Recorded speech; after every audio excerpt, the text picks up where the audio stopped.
Sir ఇక ఇప్పుడున్న నియోజకవర్గంలో చూసుకుంటే పిఠాపురం ఒకటి హాట్ టాపిక్ అయిపోయింది సార్. ఎందుకంటే పవన్ కళ్యాణ్ గారు అక్కడ పోటీ చేయడం వల్ల అది కాస్త హాట్ టాపిక్ నియోజకవర్గం అయితే అయింది. అక్కడే ఎక్కువ పోలింగ్ జరిగినట్టు కూడా వార్తలు రావడం చూస్తున్నాం. 80+ అక్కడ పోలింగ్ అయినట్టు కూడా ఉంది. మరి ఈసారి పవన్ కళ్యాణ్ గారు అక్కడ వంగ గీత గారి పైన గెలుస్తారా? అంటే ఎలక్షన్స్ కొన్ని రోజుల ముందర ప్రచారం అప్పుడు జగన్మోహన్ రెడ్డి గారు వంగ గీత గారిని డిప్యూటీ సీఎంగా చేస్తాను, ఇక్కడ గెలుస్తే అని కూడా ప్రకటించడం చూసాం.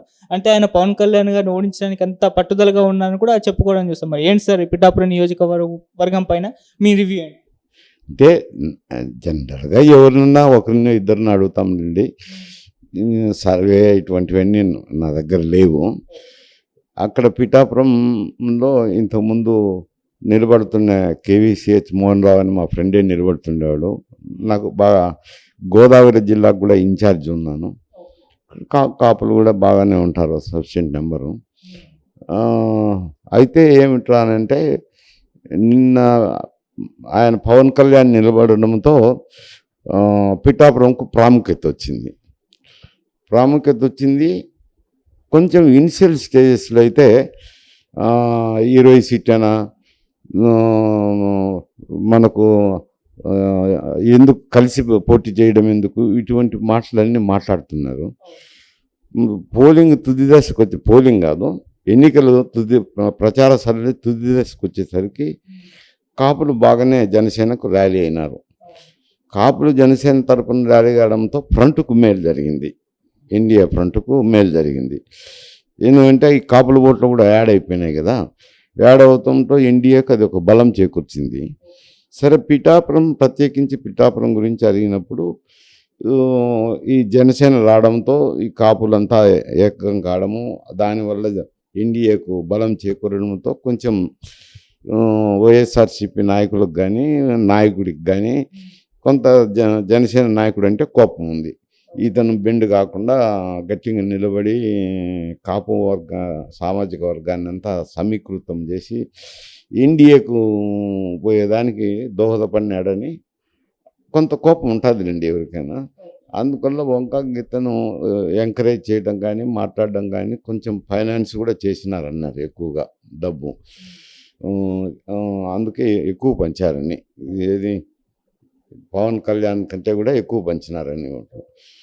అయినా కానీ ఆయన హీరో కావడం ఒకటి, రెండోది ఒక బలమైన సామాజిక వర్గం, ఆ ప్రాంతంలో ఉండే బలమైన సామాజిక వర్గం చెందినవాడు కాబట్టి కొత్తగా పార్టీ పెట్టడము, ఈ కారణాలన్నిటి వల్ల ఆయన గెలిచేదానికి ఇబ్బందికర పరిస్థితి ఉండదు. ఒకవేళ ఒక 400-500 ఓటుకు ఇచ్చే డబ్బులు తేడా ఉన్నా కానీ అది తప్పకుండా ఆయన్ను గెలిపిస్తారని నేను అనుకుంటున్నాను పిఠాపురంలో.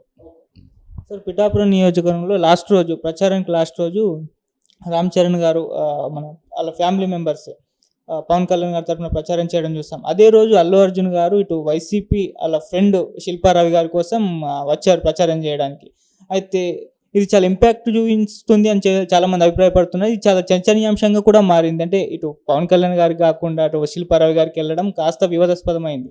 ఇప్పుడు నాగబాబు గారు ఒక ట్వీట్ చేశారు నిన్న నైట్, ఎలక్షన్స్ పూర్తయిన తర్వాత ప్రత్యర్థుల కోసం పనిచేసే వాళ్ళు మావారైనా సరే వాళ్ళు పరాయి వాళ్ళు మా కోసం పనిచేస్తే వాళ్ళు మా వాళ్ళు అన్నట్టు ఒక ట్వీట్ చేశారు. ఇది ఆయన పేరు మెన్షన్ చేయకుండా చాలామంది ఇది అల్లు అర్జున్ గారిని ఉద్దేశించి చేసిందని చెప్పేసి చర్చలు అయితే జరుగుతున్నాయి.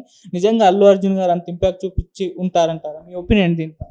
అంటే ఇప్పుడు గతంలో లేదు కానీ నిన్న ఈ ఎలక్షన్లో పవన్ కళ్యాణ్ పార్టీ పెట్టిన తర్వాత ఇనిషియల్గా రియాక్షన్ ఉండినా తుదకు కాపు సామాజిక వర్గం అంతా ఆయన వెంట నిలబడినారు. వారి కుటుంబం కూడా ఎప్పుడు లేని విధంగా ఇంతకుముందు చిరంజీవి పార్టీ పెట్టినప్పుడు కూడా అందరూ బహిరంగంగా బయటకు రాలేదు. ఇప్పుడు బహిరంగంగా అందరూ కూడా ఆయనకు మద్దతు పలికారు, జనసేనకే, పవన్ కళ్యాణ్ జనసేనకే. ఇక్కడ వచ్చేసరికి ఈ నంద్యాలలో సెగ్మెంట్లో అతని ఏ విధంగా స్నేహితుడో ఏదో సంబంధాలు ఉన్నట్టుంది. పర్సనల్గా వాళ్ళిద్దరికీ ఫ్రెండ్షిప్, ఇతర లావాదేవీలో ఏవో సంబంధాలు ఉన్నట్టుంది. పర్సనల్ ఫ్రెండ్ కాబట్టి ఆయన వరకు పోయి ఆయన వివాదం చేసినట్లే మాట్లాడింది లేదు, మద్దతు పలికింది లేదు, ఆయన ఏం ఉపన్యాసం చెప్పింది లేదు. కొంచెం అభివాదం చేసి ఆయన్ను పలకరించి వచ్చినారు. హీరో కాబట్టి సినిమాల్లో నటించుతున్నాడు కాబట్టి ఒక ప్రాచుర్యం అయితే వస్తుందిలేండి. దానివల్ల భేదాలు ఉంటాయని నేను అనుకోను. ఇతను ఇక్కడికి వెళ్ళిన దానివల్ల దాని ప్రభావం అక్కడ ఓటర్ల మీద పడింటుంది అని నేను అనుకోను. అది ఏదో పర్సనల్గా ఈక్వేషన్లో వచ్చిన దాని కిందనే ట్రీట్ చేసినారు కానీ ఇక్కడికి పోయిన దానివల్ల కుటుంబంలో విభేదాలు ఉన్నాయి. సామాజిక వర్గమును ఓట్లు చీల్చగలిగినంత ప్రభావం ఏం చూపించలేదు అంట. సార్ ఇక ఎలక్షన్స్ జరిగేటప్పుడు కొన్ని అల్లర్లు చూసాం. పల్నాడులో అయితే ఎంత బీభత్సం సృష్టించారో మనకు చూసింది. ఇంకో తెనాలిలో ఒక ఎమ్మెల్యేని ఒక సామాన్య ఓటర్ కొట్టాడు. అంతకుముందు ఆ ఎమ్మెల్యే కూడా కొట్టడం చూస్తాం. ఇటువంటి పరిణామాలు చూసాం కదా సార్. దీనిపైన మీ ఒపీనియన్ ఏంటి సార్? అంటే వీటిని ఏ విధంగా అంటే జనరల్గా ఎన్నికలు అన్నాక అక్కడక్కడ చెదురుముదురుగా ఇటువంటి సంఘటనలు జరుగుతుంటాయి. ఓవరాల్గా చూస్తే ప్రశాంతంగా జరిగిన కింద లెక్క.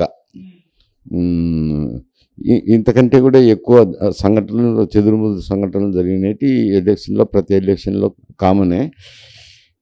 ఈ తూరి కొన్ని చోట్ల జరిగినాయి. అంటే ఇక్కడ కూడా ఎమ్మెల్యే సరే క్యూలో ఉన్నారు. మామూలుగా క్యూ దాటిపోయేటప్పుడు ఏమయ్యా క్యూలో రండి అని ఓటర్ అంటారు.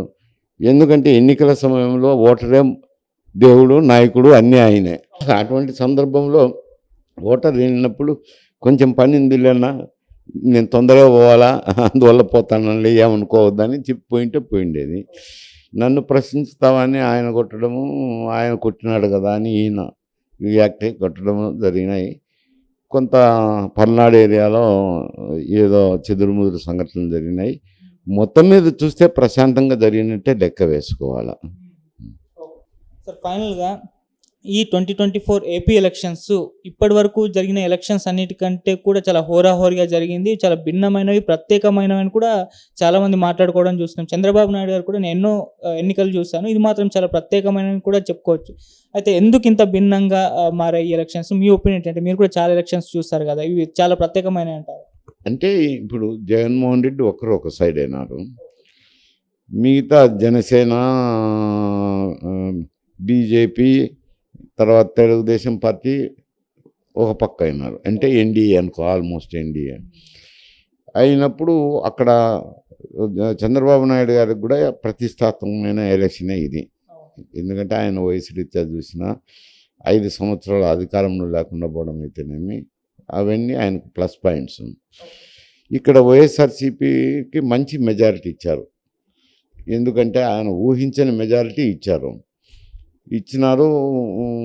ఒక మారు చూడండి, నన్ను ఒక మారు చూడండి అంటే చూద్దాం, యువకుడు కదా ఎలా ఉంటుందో పరిపాలన, ఒక మారు చూద్దామని ప్రజలు ఎంతో ఆశతో వేశారు. ఏదేదో ఊహించుకొని వేశారు. ఇప్పుడు ఆయన ఏమైందంటే ఎక్కువ భాగం సంక్షేమం మీద దృష్టి పెట్టారు. సంక్షేమ కార్యక్రమాలకు ఇవ్వటము, వాళ్ళంతా నాకు ఓటర్లు అవుతారో అనుకోవడం. ఇప్పుడు సంక్షేమ కార్యక్రమాల్లో కూడా ఏమొస్తుంది అని అంటే చాలామంది అనేది ఏమంటారంటే ఇప్పుడు డీజిల్ మీద పన్నులు వేస్తనేది కనపడుతుంది. ఇప్పుడు ఆంధ్రాలో ఎక్కువ, అన్నిటికంటే అన్ని రాష్ట్రాల కంటే ఆంధ్రాలో ఎక్కువ డీజిల్.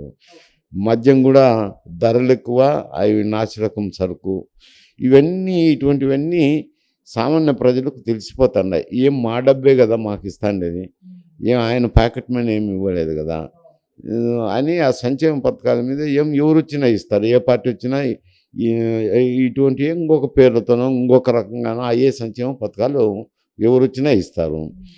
అభివృద్ధి అనేది కుంటుపడింది. దానివల్ల కొంత బలహీనపడడం జరిగింది. ఇద్దరికి కూడా మళ్ళీ అధికారంకు రావాలనే తపన జగన్కు ఉంది. ఏదో ఒక విధంగా ఒక మారైనా సీఎం పీఠం అధిష్ఠించాలని తెలుగుదేశంకు. ఇద్దరు బాగా పోటాపోటీగానే డబ్బులు కూడా ఖర్చు పెట్టడం జరిగింది, తిరగడం జరిగింది. అందువల్ల ప్రజలు కూడా ప్రతిష్టాత్మకంగా తీసుకొని ఎంతో ఉత్సాహంగా పోయి పోలింగ్ శాతం బట్టి తెలుస్తుంది కదా, వారి ఉత్సాహం తెలుస్తుంది. అందుకనే ఇవి ప్రతిష్టాత్మకంగా తయారైనాయి అంటారు.